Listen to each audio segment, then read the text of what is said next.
Hey guys, what's going on? It's Coach Johnny back with the Performance Plus podcast. Today I'm joined by Zach.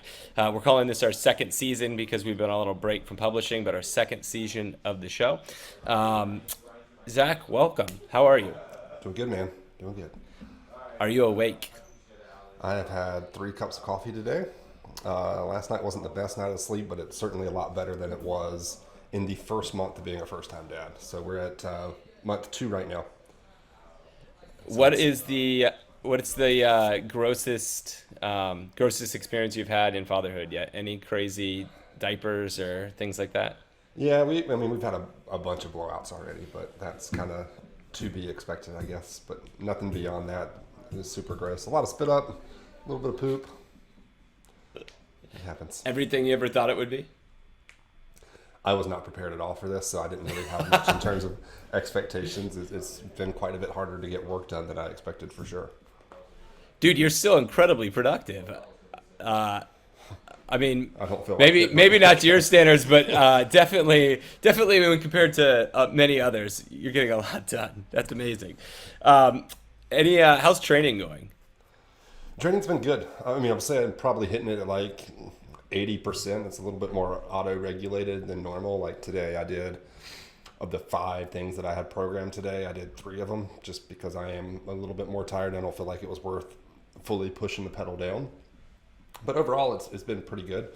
Fortunately, my wife knows that I need that to be sane, so that's kind of the one thing she almost never argues with me about doing. What do you cut? Like, are you cutting? Yeah, so what I'll typically do right now is a little bit more strength focused than anything. I'm going to keep my main lift in. So like today was deadlifts. I did deadlifts and cyclist squats after that, and then some Nordic curls. And I was going to do some conditioning that had some abs and stuff in it. I just cut the conditioning piece out. Okay. So it's just looking at every day's workout and like what's the thing that's going to get you, 50% of the workout. That's going to be your heavy lift or your condition. Just choose what's most important that day and do it. How is it training under with lack of sleep and like increased stress? Does your body feel different? Do you have notice less performance? Yeah, I noticed the bar speed goes down more than anything else. Okay, interesting. I always wonder, like, you hear so much chitter chat about like lack of sleep and as it relates to performance and being properly recovered. I would just imagine your Whoop, if you're wearing it, would just be red every day. And I but stopped wearing my Whoop a long time ago. that's right. When I was on a That's cut, right. I got tired of it telling me that I felt really bad every day, saying I was red. I knew I was red. My body was literally eating itself every day because I was putting so few calories in it. So I haven't worn it in a while. Okay, And so you don't know I how. haven't missed it, so I wore it for pretty much every day for like 3 years. So I feel like I know what it gives me now. So I don't think I'm going to go back. Nice. Very cool, man. Well, today's topic, we're talking about shoulder pain with kipping pull-ups. The first thing I guess we got to ask is what's the often underlying cause of shoulder pain with kipping pull-ups? And then second is, are kipping pull-ups actually safe for the shoulder? I'll go opposite. So let's start with, are they safe first? Okay. I think they're safe for the shoulder. I actually think that when somebody has kipping pull-up strength and control, and they can move their body and control it in that fast dynamic movement that takes the shoulder to in-range flexion, I think that that's going to build a really strong and resilient shoulder long term. Now, certainly when people do it without proper technique or the baseline strength to support their body weight for that movement and they throw it in there early, yeah, they could get hurt. But that's like, driving a NASCAR car if you don't know how to ride a bike safely, right? We skipped a couple steps there. You're supposed to learn to ride your bike, and then you learn to drive a normal car, and then you get into something a little faster than that, or you crawl, then you walk, then you run. You just got to follow the right progression. I think if they were dangerous, we would see CrossFit injury rates just through the roof. And when that's been studied over and over and again, we see CrossFit injury rates to be pretty much the same as every other recreational fitness activity. So I don't have a problem with them long term as long as people are ready for them. But it is important to note that it's one of the things, because it shows up quite a lot in CrossFit. It is one of those movements that people very frequently do have. If they have shoulder pain, very often kipping pull-ups are going to be one of the things that aggravates their symptoms. What is the nature? Oh, sorry. Go ahead. I think that comes down to a couple of things. One thing is like this kind of split it up into, are they stiff or are they weak? And it's almost always one of those two things. So the stiff shoulder is probably the one that I see a little bit more of in guys, if we're going to be a little stereotypical here. When you kip, you're going really rapidly between the arch and hollow position. Can you hear the kid? I sure can, yeah. You're going rapidly through the hollow and arch position, and if you don't have great shoulder flexion to fully open up, we'll see a lot of athletes do some kind of weird stuff as they go into that arch position. Like their elbow will bend and their shoulder will kind of dump forward to put less stretch on the lats, essentially. And when you go into that position, that tends to put a lot of extra force on the front side of the shoulder. So we need to first like really screen out, does somebody have the appropriate shoulder mobility to do that movement? Then it comes down to, are they weak, and where they're weak at if they are weak. So from a strength perspective, if you're doing kipping pull-ups, you need to be able to do at least one strict pull-up. And CrossFit will say, like, it's not just get one and then only kip. It's get one strict pull-up and then work on 2 and 3 and 4. And once you can do 4, start working on even more, or weighted pull-ups, et cetera. Like, you're always progressing that strict strength in good CrossFit programming. But a lot of people skip that step and they start kipping as a way to get over the bar when they don't have the strict strength. And the issue with that is your lats are going to get strong from strict pull-ups. Lats being big muscle on your back.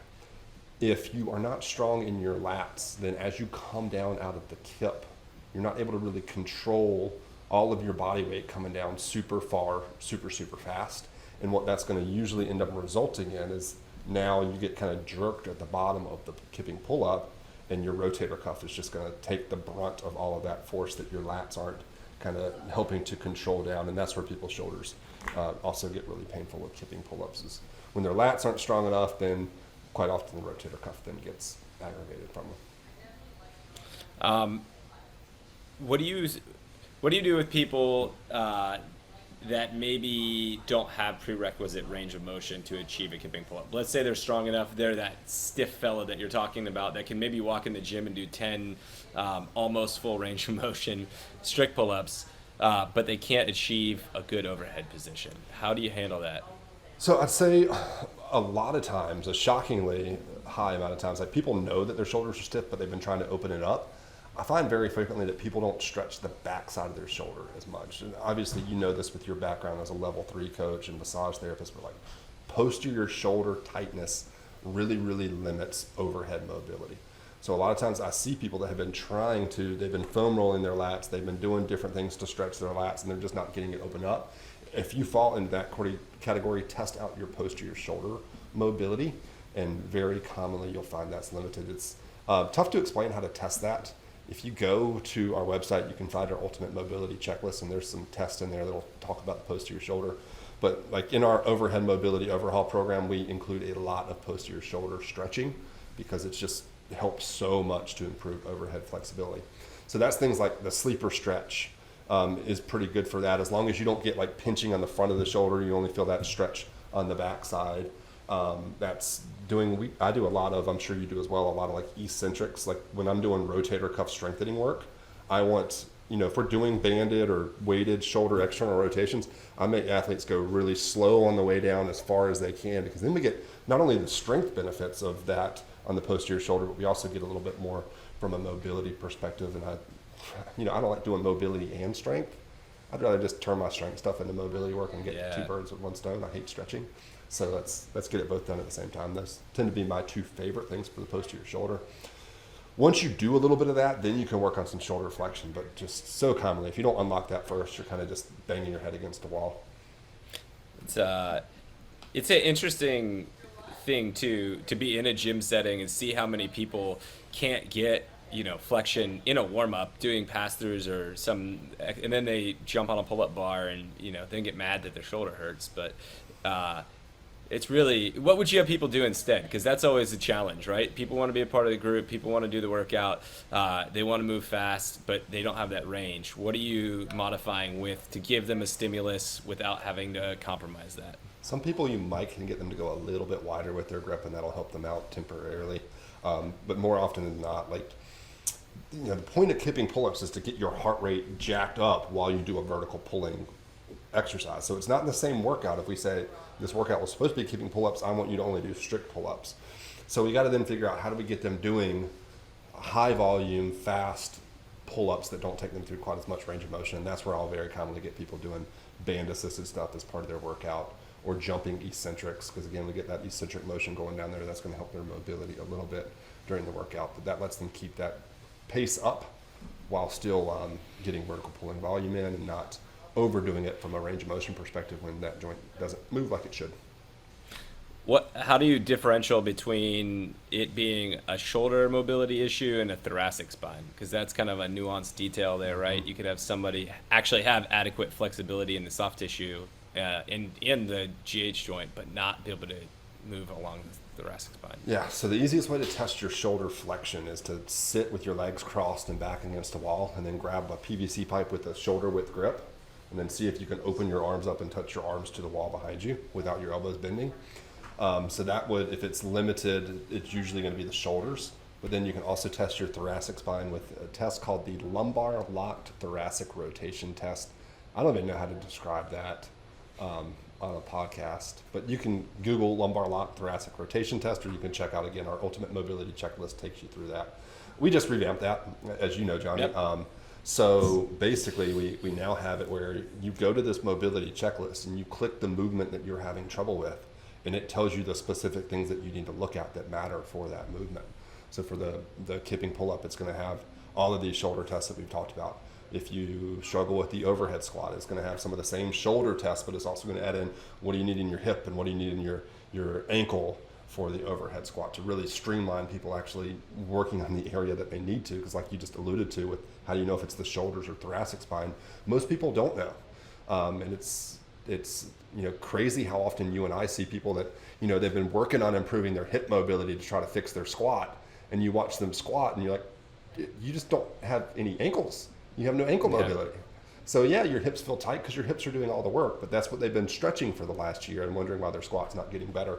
And so, we just want to help people figure out where to actually spend their time and stop spinning their wheels.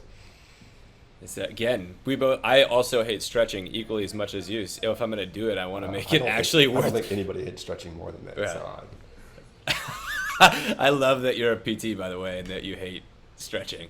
I just don't think, I want you to get the amount of mobility you need to get into the positions for the sport that you want to do. And then I want you to go get fit and not spend your time stretching. There's this giant craze right now of people stretching and improving more and more mobility just so they can do these crazy mobility feats. And that's not being more fit in my mind. You need the prerequisite. It's being cooler amount. On Instagram. Yeah, it's pretty cool on Instagram. Get you a lot of likes, but it's cooler if you take that mobility and you get strong and you build your aerobic conditioning and all that other stuff is what I consider fitness. Agreed. Fully agree with that. From progressing, let's say we have the requisite range of motion, but not strength.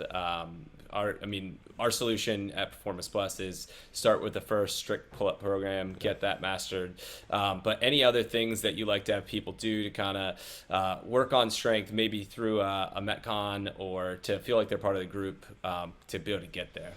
Yeah, in Metcons, I still stick to a lot of the band-assisted pull-ups, but my big rule, if I'm coaching you, is if you're doing band-assisted pull-ups in the workout, then we are doing accessory strength work. So what we're huge fans of is toe-assisted pull-ups. So you basically stand on a box underneath the pull-up bar, and you almost do a little sissy squat underneath the pull-up bar, so your legs give you a little assistance.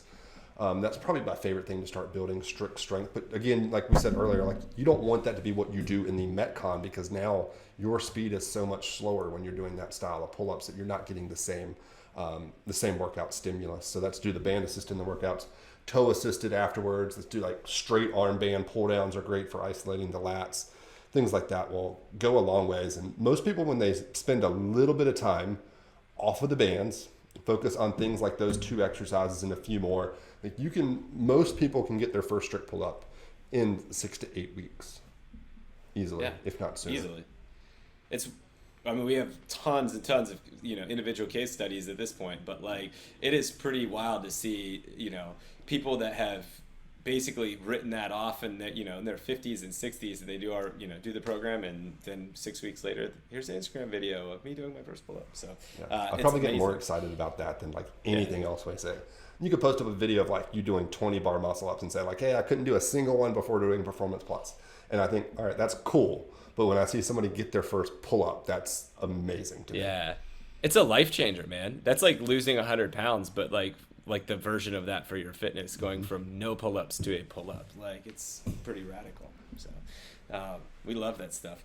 Anything else you want to add in this conversation around kipping pull-ups? Are there injury prevention measures that healthy full range of motion shoulders that are strong enough should go through to kind of prevent overuse? Things I like think that? if you're strong enough, go check out some of the articles we have on performanceplusprogramming.com and the barbellphysio.com that talk about kipping mechanics. If you have the mobility and you have the strength, but then the way you kip is more hip generated versus your shoulders and cores, and that's a little hard to describe in a podcast as well, then it doesn't matter that you have that strength and stuff, because so many people, your hip joint's big and the muscles around it are big. If you're just throwing momentum from your hips to swing you back and forth, all that momentum from that big joint's being thrown at this little joint of your shoulder. So let's make sure that the kip actually comes from your shoulder and hips and is well controlled. So check out kip swing mechanic articles that we have. And that's probably the biggest thing once you have the strength and mobility prerequisites that's going to keep you healthy with the kipping pull-ups.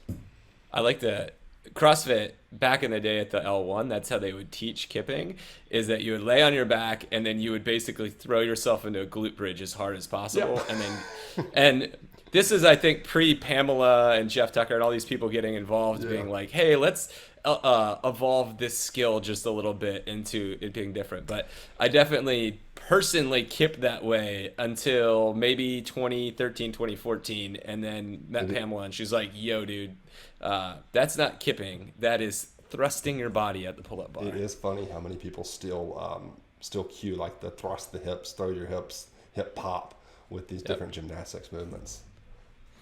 Yeah, it's a.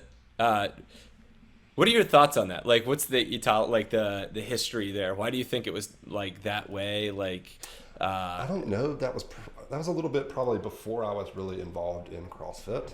Okay. So I don't know. I I've should always go back just and said, look at old CrossFit Journal articles and see if those are still in there. it's hard to find those videos, but there's definitely a couple in there. I think that there was a little bit of bro science. Like, it was just like, oh yeah, dude, how do you do this? Oh, this is how I do this. Just throw your hips at the bar. Cool. Like, let's go. But it's cool. I'm so glad as a community we've evolved away from that into a little bit more of a technical skill. For sure. So it's really cool. Last thoughts. Anything else that you want to talk about with kipping and things that you think people need to worry about? Nope, that's good. Yeah, like that was a great conversation. Make sure to check out all the things that were mentioned in the podcast. Start with Ultimate Mobility Checklist. Screen out if it's a shoulder flexion or thoracic mobility problem. Based on that, we have Overhead Mobility Overhaul and Thoracic Mobility Overhaul, which can get you to that spot where it's safe for you to start doing kipping pull-ups if you're strong enough. And then if you're not strong enough, check out the first pull-up program, get that first strict pull-up, make all of us really happy and stoked for you, and then you can start tackling kipping mechanics and some of the other programs that we have. Thanks a lot for listening to this. We really appreciate it. Share this with a friend. Give us a positive review on Apple. It all really helps, and we will catch you next time. Have a great day.